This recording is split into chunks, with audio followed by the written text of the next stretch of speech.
আমাকে হেল্প করতে আসে তারে দিয়ে বলে যে আমি নাকি তাদের সাথে আমার শারীরিক মিলামিশা। মানে ওরা কি ভাবতেছে যে সবার সাথে কি একটা মেয়ে শুয়ে পড়তে পারে? তোর ছেলে মানে বুঝায়া প্রতারণা দেখায় নিচে দেখে কি আমি কি এরকম যে সবার সাথে আমার শারীরিক মিলামেশা হচ্ছে? আর এই মশুরা গত 2 দিন আগেও আমারে মানে ফোন দিয়ে বলছে যে তুমি অন্য কোথাও কারোর সাথে সম্পর্ক করো না, আমি তোমাকে বিয়ে করবো। আর তুমি যদি আমার স্যার অন্য কারোর সাথে কথা বলো তাহলে কিন্তু তুমি আমার মরা মুখ দেখবা, তোমার মেয়ের মরা মুখ দেখবা। আচ্ছা বলতে ওর বাবা মা, ওর বোন জামাই আছে কামাল, আজাহার, ও 2টা বোন আছে লিমা আর সুমাইয়া। ওরার জন্যই মূলত মশুরে মানে আরও বিভ্রান্ত সৃষ্টি হইতেছে। সে যদি আমাকে ভালো না এই বাসে মামলাতে যা হয়তো আমি তাই মাইনে নিতাম, কিন্তু যাবি না বাইরে আবার পরেও কিন্তু সে আমাকে বিয়ের আশ্বাসে দিতেছে। তাই এখন আমি কি করব? আচ্ছা, আমরা এর আগে দেখেছি ভালোবাসার কারণে অনেক বাড়িতে গিয়ে বসে থাকে, মানে আপনি কি কখনো যাবেন কিনা বা গেছেন কিনা তাদের বাড়িতে, একটু যদি বলেন। মানে ওর বাসাতে আমার সরাসরি ওটা হয় নাই, কিন্তু ওরা যেই পরিস্থিতি শুরু করছে আর মিডিয়াতে যেহেতু বিষয়টা জানাজানি হয়েছে, এখন আমার এলাকাতে সামাজিকভাবে সমাজে মুখ দেখাইতে আমার খুবই হচ্ছে। এখন আমি মূলত কথা রাস্তায় ধরতে গেলে ঘুরতেছি, আমি কোথাও মুখ দেখাইতে পারতেছি না। হ্যাঁ, ওর বাড়ি চিনি। ও যদি আমার স্বীকৃতি না দেয় তাহলে আমি ওর বাড়িতে উঠবো, আপনারাও থাকবেন। হ্যাঁ, আপনাদের সহযোগিতা চাই, আমি ওর বাড়িতে উঠবো। ও আমাকে বিয়ে করুক, আমি চাই এটা।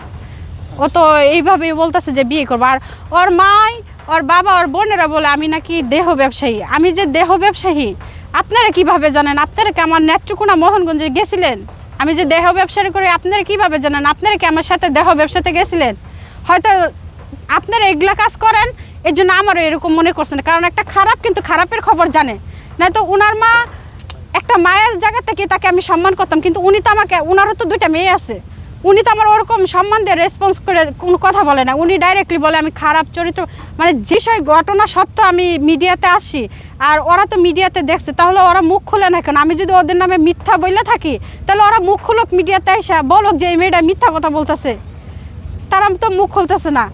আর অনেকেই মানে ভিউ পাওয়ার জন্য অনেকে অনেক রকমের কথা বলতেছে যে এই মেয়েটার এই ধরনের কাজ করে বা প্রতারণা একটা চক্র। আসলে এরকম না। আমি যদি আজকে বিষয়টা, আমার সত্যতা বিষয়টা যদি আপনাদের মাঝে যদি না তুলে ধরি তাহলে আমি কাদের কাছে তুলে ধরবো? আমার মতো তো হাজারো মেয়ে আছে যা সমাজে বলতে পারে না, দেখে আত্মহত্যার পথ বাঁচছে না। কিন্তু আমি তো আত্মহত্যা করবো না, আমি তো যুদ্ধ করে প্রয়োজনে এটা দেখাই দেবো, কিন্তু আমি আত্মহত্যা করবো কিনা? আমার একটা মেয়ে আছে, আমি আত্মহত্যা করলে তো সব সমস্যার সমাধান না। আমি চাই আপনারা এটা দেখেন, শুনেন এবং জানেন। আমি যথেষ্ট পরিমাণ প্রমাণ দেবো আপনাদেরকে, তারপর আপনারা বিবেক বিবেচনা করবেন ছেলের দোষ ছিল না আমার দোষ ছিল। আচ্ছা আপু, অনেক সময় আমরা দেখেছি আসলে প্রবাসীদের উদ্দেশ্যে একটা কথাই বলা আছে যে তো ওনারা দেশ ছেড়ে বিদেশ থাকে, এটাই একটা মূলত কষ্টের ব্যাপার। আর প্রবাসীদের কাছে বিচার দিলে ওনারা কিন্তু ন্যায় বিচারটাই কিন্তু প্রতিবাদ করে অনলাইন সোশ্যাল মিডিয়াতে আইসা। তো অনেকে সবাই যে আমাকে নিয়ে যে খারাপ সমালোচনা করতেছে এরকম না, অনেকে কিন্তু প্রতিবাদও করতেছে যে কিছু কিছু মেয়েদেরকে কিন্তু কিছু কিছু আনমেরিড ছেলেরা বিবাহিত, মনে করেন আমার স্বামী নাই, এরকম মেয়ে দেখা কিন্তু তারা টার্গেট করে কিন্তু বাস করে যে ওদেরকে কয়েকদিন ইউজ করে ছাইড়া দিলে তখন সমাজে এমনিই দূষিতা বানান যাবে যে জামাই নাই, ওদের কাজে এটাই ব্যবসায়ীটা। তো ওরা কিন্তু এরকমই করে। তা আমি চাই প্রবাসী ভাইয়েরা আপনারা এই বিষয়টি দেখেন। আপনারা মানে আপনাদেরও তো আমি বোন হতে পারি কারো, আপনারা এই বিষয়টা দেখেন। আর আমি অনেক প্রমাণ তুলে ধরতেছি। হ্যাঁ, আমার কথা যাই হয়েছে দুইজনের সমঝোতার ভিতরে যদি হয়ে থাকে, কিন্তু সে তো আমাকে ভালোবাসতো, আমিও ভালোবাসতাম, কিন্তু সে তার বিশ্বাসঘাতক করতেছে আমার সাথে, আমি তো ওর সাথে বিশ্বাসঘাতকতা করতেছি না। আচ্ছা, অনেক প্রবাসী আপনাকে বলে, হাজারো প্রবাসী আমার পাশে থাকুক, বোন হিসাবেই থাকুক, আর আমিও তাদের পাশে মানে বোন হিসাবে থাকবো, ওর আমার ভাই হিসাবে থাকুক।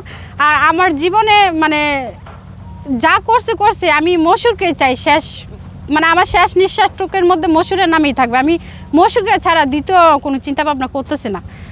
আমি যদি বিয়ে করে মশুরকেই করবো, আর যদি বিয়ে না করি সারা জীবন একা থাকবো, কিন্তু মশুরকে ছাড়া আমার কোনো দ্বিতীয় কোনো কল্পনা নাই। যাকে ভালোবাসি